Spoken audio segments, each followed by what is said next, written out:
Daniel Negreanu is looking down on 6-5 of spades. He opens the suited connector because that's Negreanu's playground hand, cheap, connected, and live.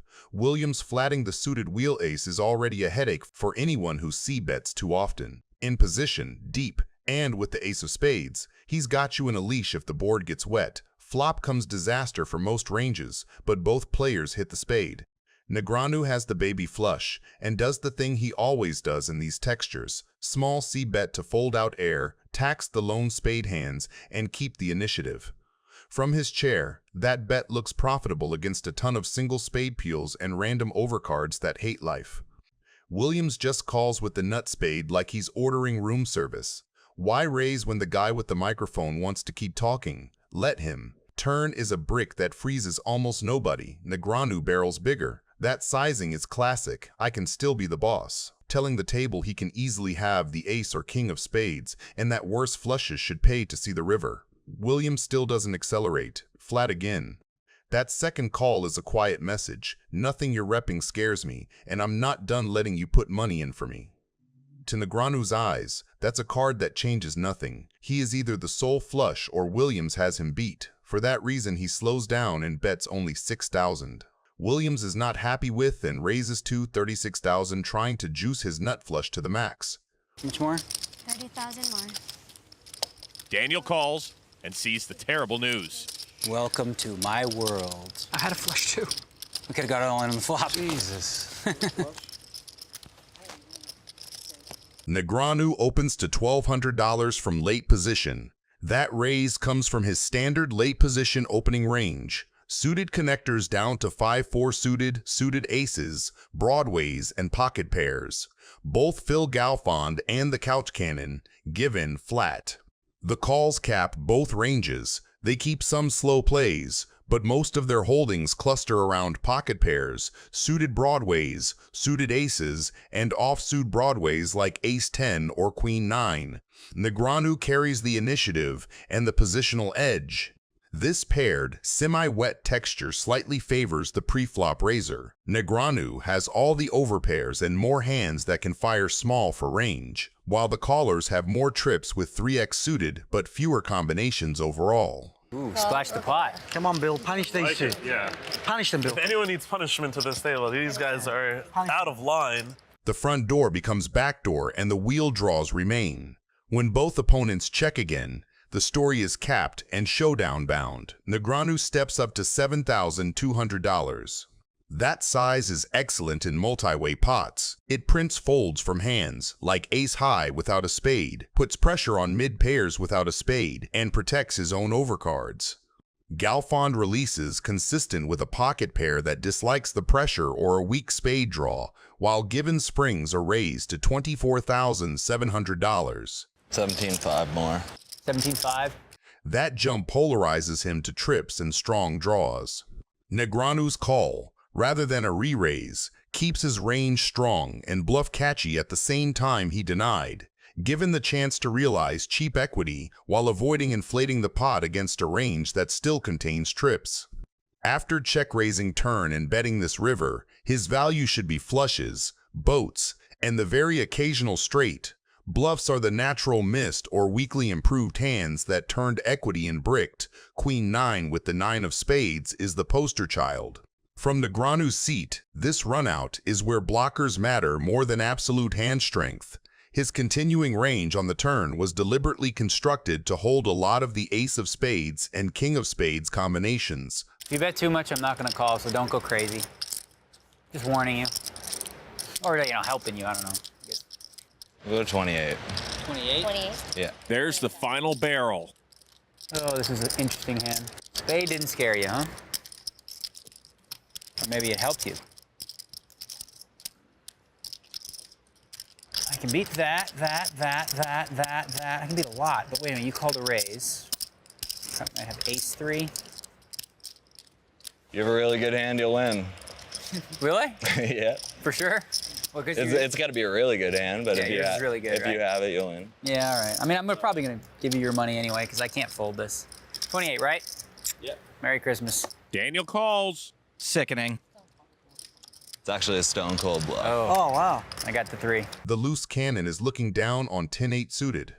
He opens to 2,000 from early position and gets a crowd of people that flat behind him. Nobody is squeezing, so the pot goes multi-way with a lot of capped ranges. Ferdinand still owns the initiative, but he is also walking into a 4-way pot, which can always get messy. Love the action, boys. I could use these chips. Yeah, we're giving you the action, you know that. Can you feel the love?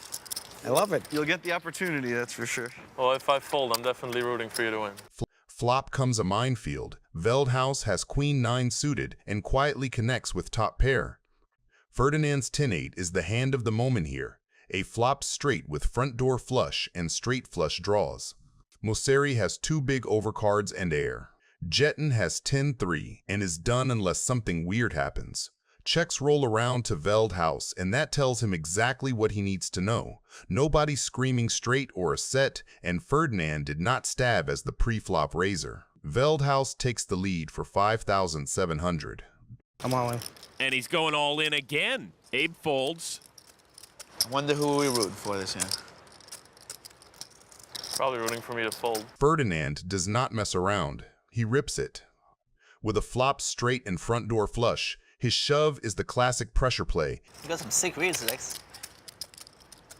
You got reads on all of us. Yeah. We know one guy that's rooting for you to fold. There he is. There he is. He's about to come over and take your cards and throw them right in the muck. And by using his image of the loose cannon, Veldhouse thinks for about a beat and then Lex calls, and Bobby loves it. You got it? Oh my God. Wow, everything. That is everything. Pretty nice hand, sir. Nuts. Nuts redraw. All season long, I see loose cannons going all in with ace high, middle pair, bottom pair. No. That's like going through my head. You can't even hit the 9 of diamonds to help you make a full house here. Just the one time is fine for Bobby, thanks. The meaningless river. Oh, straight flush. Straight flush he made. That's sick. Tony G is looking down at ace-king suited. Russian friend to play for Russia, so I was tilted. I send you back to Russia is like, it's not even from there. Exact amount he bet to get the exact It's a amount. Belarusian Jew. All you want to do is break even. You're not greedy. I'm not a greedy man. You're not greedy at all. Tony G with ace king again. Must be the 5th time here tonight. Absolutely nothing. Yeah, it wasn't personal at all. It was just No. an attack on all of Russia in general. Yeah. Tony G initiates the action from under the gun with a raise to 4,000 with his premium opening hand that demands respect. But Rampage, sitting in the cutoff with ace-queen offsuit, is not interested in playing a small pot. Sensing an opportunity to isolate the veteran and leverage his aggressive image, Rampage executes a 3-bet to 15,000. This is a high-pressure maneuver. Rampage is effectively telling Tony G that his opening range is too wide. Both players have flop top pair.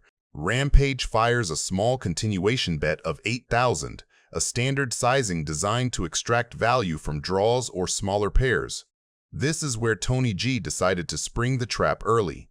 He executes a powerful check raise to 30,000. By doing this, Tony G is attempting to define the hand immediately and represent a monster like a set of 5s or 8s.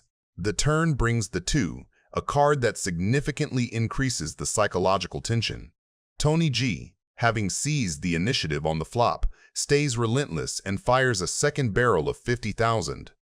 He is telling a story of absolute dominance, daring Rampage to believe that his ace-queen is still the best hand.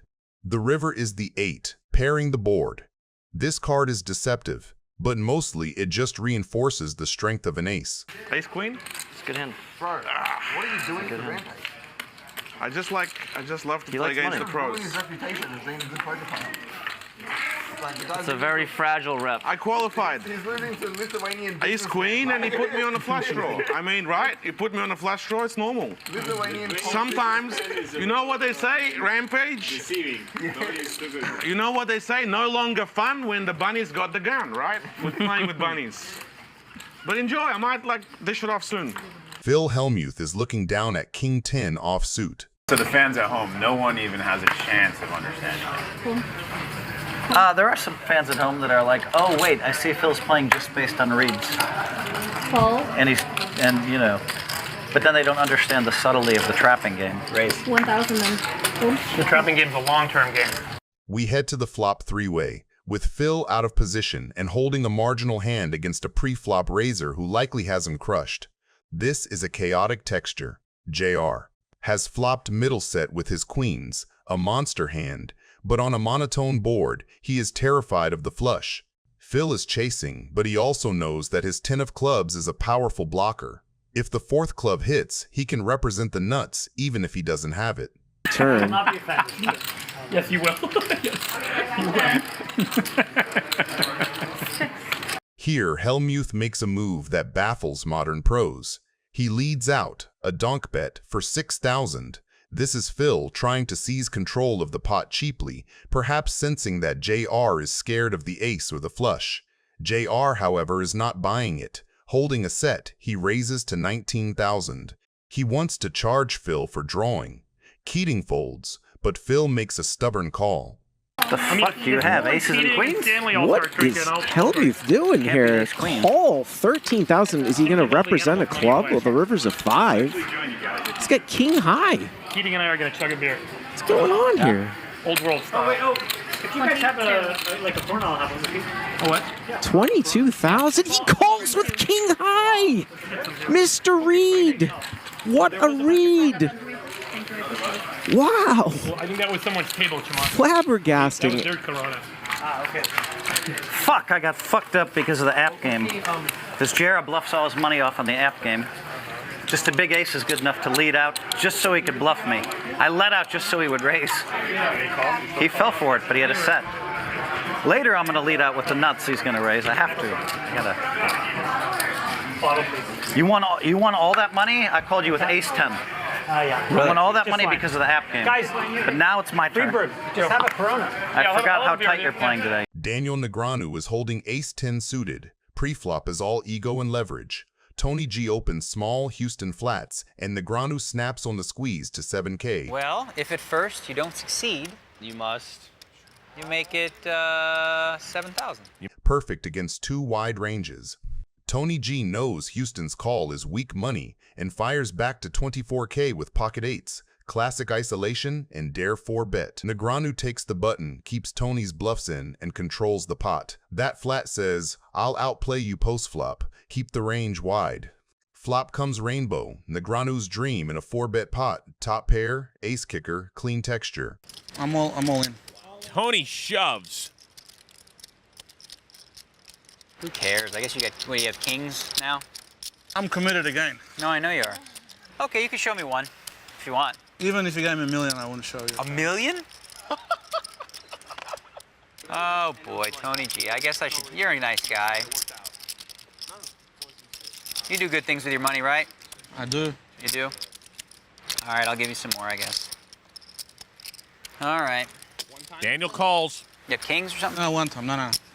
Jack of clubs on the turn. Oh my God, did that make him more outs? Yeah. I just realized. Oh God, I was like, oh Jack, that's a good card. The river. The king of hearts. It's a scary one. Aussie Katola opens the button to 150K with King-Jack offsuit. That sizing keeps Foxen's range wide and gives Katola position plus initiative with a hand that flops strong pairs and good 2-pair combos. Alex Foxen defends the big blind with 8-6 of diamonds. Suited connectors are bread and butter, defends heads up. They realize equity well, threaten powerful semi-bluffs on many turns, and can cooler 1-pair hands.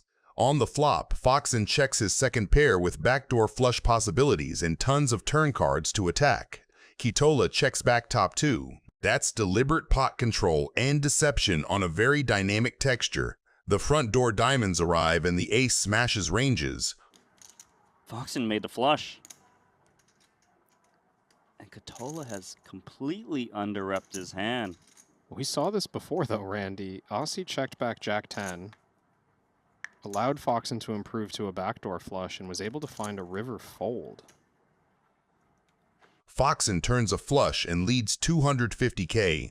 From his seat, this is a must bet. He has a strong value hand. He denies equity to single diamond hands, and he targets exactly Katola's checkbacks like King X and Jack X that hate this card but cannot fold.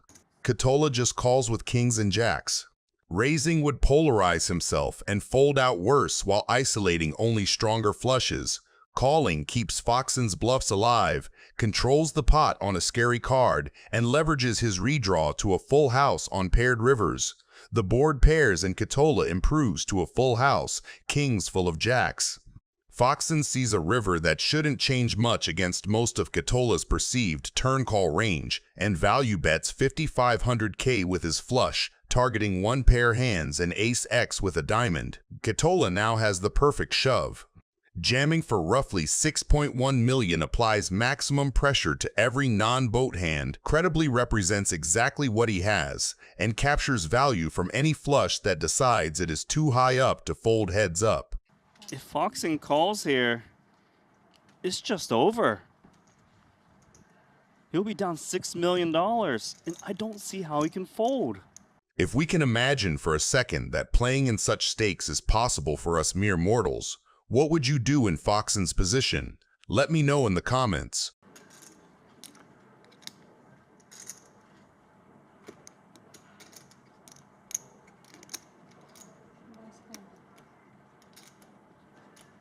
Call. He calls. The biggest pot, $11 million.